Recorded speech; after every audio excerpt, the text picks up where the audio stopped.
ঢাকুরিয়ায় মহিলার গলার হাত ছিনতাইয়ের ঘটনায় প্রশ্নের মুখে নিরাপত্তা, ক্রমশই বাড়ছে দুষ্কৃতী তাণ্ডব, অর্ধেক এলাকায় নেই সিসি ক্যামেরা, কি বলবেন?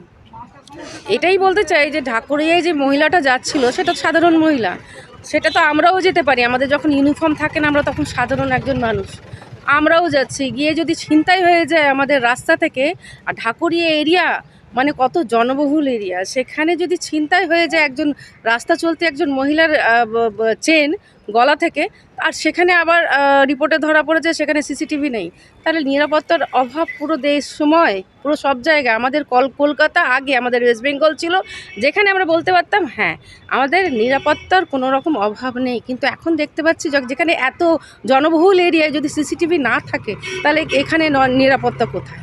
একজন মহিলা যদি রাস্তা চলতি অবস্থায়, যদি আমারই ধরুন বা আপনার ধরুন, আমরা সিভিল একটা ড্রেসে যাচ্ছি উইদাউট ইউনিফর্ম, যখন আমাদের কেউ টেনে নেয়, তাহলে আমরা কি বলবো? যে আমাদের কোনো নিরাপত্তা আছে? তাহলে এটা এখানে প্রশাসন কি করছে, আমরা সেটা প্রশাসনের কাছে আমরা এটা কোয়েশ্চেন। অভয়কাণ্ডকে ভুলে যেতে পারি না। অভয়ের যে যিনি ছিলেন, যিনি কর্মরত অবস্থায় ছিলেন, তারপরও তার নিরাপত্তা ছিল না, তারপরও প্রশাসনের হুঁশ ফিরছে না, কি বলবেন? প্রশাসনের হুঁশ ফিরবে, এবার মনে হচ্ছে ফিরবে। এই অভয়া নিয়ে অনেক কিছুই হচ্ছে, আরও হতে হবে, আরও সজাগ আমাদের হতে হবে।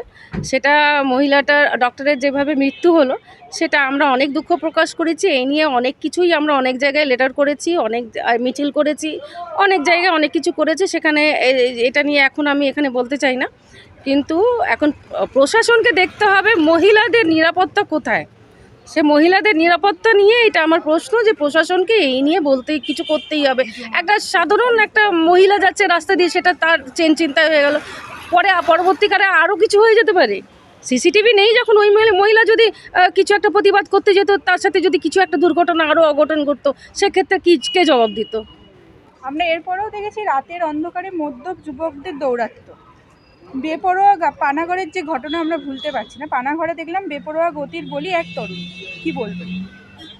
তো সেটা দেখুন, রাস্তায় রাস্তায় আমি দেখি যে মদ্যপ অবস্থায় বা উইদাউট হেলমেট, অনেক কিছুই তো বলা হচ্ছে যে হেলমেট ছাড়া যদি এত ফাইন হয়ে যাবে।